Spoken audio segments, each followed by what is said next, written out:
محمد عربی صلی اللہ علیہ وسلم کا لایا ہوا انقلاب گمبھیر ترین، میں کہہ رہا تھا جامع ترین. یہاں آپ مائکروسکوپ لگا کر تلاش کیجئے کہ کوئی چیز ایسی ہے جو سابقہ حالت پر باقی رہ گئی ہو. جواب نفی میں آئے گا.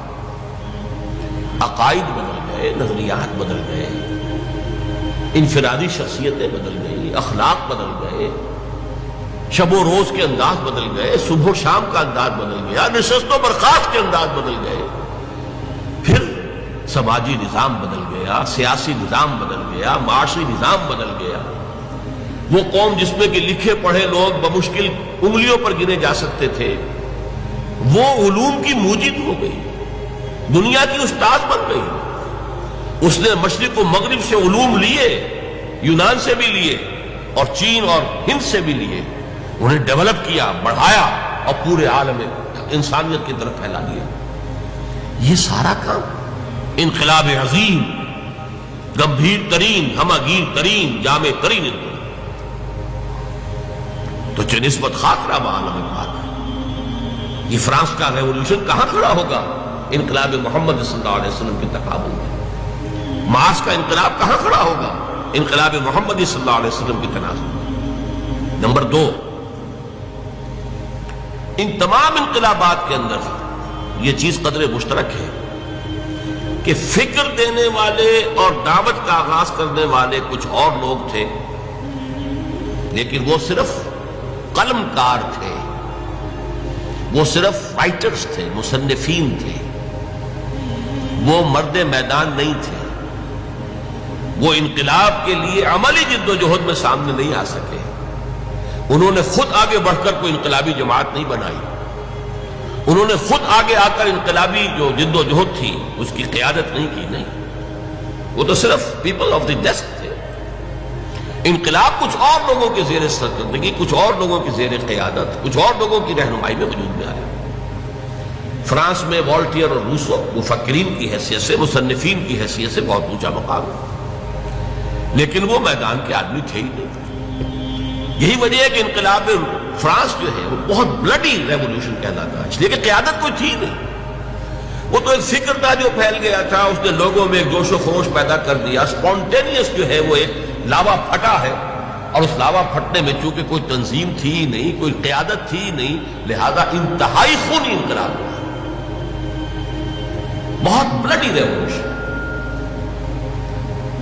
اسی طریقے سے ذرا غور کیجئے، روس کے انقلاب بولشوک ریولوشن کی بنیاد داس کیپیٹال، ایک کتاب، کارل مارکس اس کا مصنف اور اس کے ساتھ اس کا کو آتھر اینجلز، دونوں نے مل کر یہ کتاب لکھی ہے.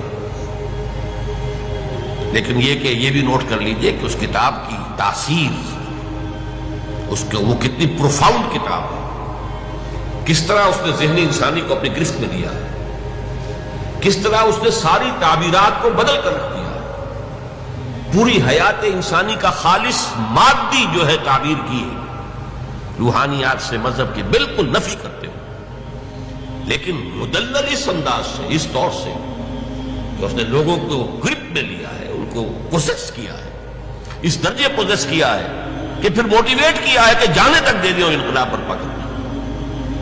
اسی لیے اقبال نے کہا ہے، نیس پیغمبر بنے لیکن در بغل دارت کتاب، کتاب تھی اس کے پاس. جیسے کہ آپ کو معلوم ہے کہ محمد عربی صلی اللہ علیہ وسلم کا انقلاب اگر اسے ٹریس کریں گے تو وہ قرآن کے ذریعے سے وجود میں آیا، اتر کر ہرا سے سوئے قوم آیا اور ایک نسخہ کیمیا ساتھ لایا. بہرحال اگرچہ قرآن کا تقابل کرنا داس کیپیٹال سے یا داس کیپیٹال کا تقابل کرنا قرآن سے، یہ تو میرے نزدیک نامناسب ہے، لیکن یہ کہ آپ اس اعتبار سے ضرور نوٹ کیجئے کہ واقعتاً ایک کتاب ہے جس نے یہ عظیم انقلاب بولشوک ریولوشن برپا کیا. لیکن مارکس ہوں یا اینجل صاحب ہوں، دونوں رائٹرز تھے، بس مفکر تھے.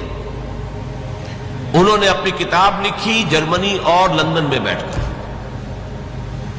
اور جرمنی اور لندن میں اس انقلاب کا کہیں وجود ہی نہیں واقع ہوا. وہ خود اپنی سرکردگی میں، اپنی قیادت میں کسی ایک گاؤں میں بھی انقلاب برپا نہیں کر سکتے. روس میں انقلاب آیا، بولشوک پارٹی، مونشوک پارٹیز، ان کے ذریعے سے، اور عین وقت پر چونکہ ایگزائل میں تھے، جیسے کہ خمینی صاحب ایگزائل میں تھے اور عین وقت پر آ کر انہوں نے جو ایران میں ہنگامہ جاری تھا اس کی قیادت اپنے ہاتھ میں سنبھال لی، اسی طرح عین وقت پر لینن آیا ہے اور اس نے آ کر قبضہ کیا ہے، ہائی جیک کیا ہے قیادت کو اور انقلاب برپا کر دیا۔ اس تناظر میں دیکھیے محمد عربی صلی اللہ علیہ وسلم ایک فرد واحد کی حیثیت سے اپنی دعوت کا آغاز کرتے ہیں، وہی فکر دینے والے، وہی دعوت دینے والے، وہی ہیں جو سٹریٹ پریچنگ کر رہے ہیں، مکے کی گلیوں میں گھوم رہے ہیں، یا ایھا الناس قولوا لا الہ الا اللہ تفلحون، سٹریٹ پریچنگ گلیوں میں، جیسے حضرت عیسیٰ علیہ السلام سٹریٹ پریچنگ کرتے تھے۔ وہی ہیں جو کبھی اپنے رشتہ داروں کو جمع کر رہے ہیں اور ان کے سامنے دعوت پیش کر رہے ہیں کھانا کھلا کر، کبھی کوہ صفا پر کھڑے ہو گئے ہیں، بلند آواز سے آپ نے کہا صباحا اور لوگوں کو جمع کیا، اپنی دعوت پیش کی ہے۔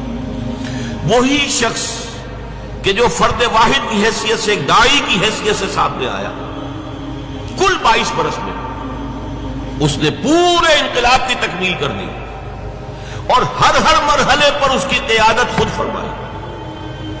وہی سٹریٹ پریچر، غزوہ بدر میں وہی کمانڈر ہے، غزوہ احد میں وہی سپہ سالار ہے، وہی سٹریٹ۔ یہ جیسا کہ ڈاکٹر مائیکل ہارٹ کا میں نے حوالہ دیا، یہ نقشہ دنیا نے کبھی دیکھا ہی نہیں، کوئی اس کی نظیر ہے ہی نہیں، کوئی مثال ہے ہی نہیں۔ سٹریٹ پریچرز ہی رہ جاتے ہیں۔ مربی اور مزکی بس ان کا اپنا ایک دائرہ ہوتا ہے، کچھ لوگوں کا تزکیہ نفس کر دیا، جو ان کے پاس چل کر آئے، وہ بھی وہ آتے ہیں جو ان کی خانقاہ میں خود طالب بن کر آئے، اور ان کا کوئی تزکیہ کر دیں گے، کچھ اصلاح ہو جائے گی۔ یہ عمل ایک فرد واحد وہی فکر دے رہا ہے، وہی دعوت دے رہا ہے،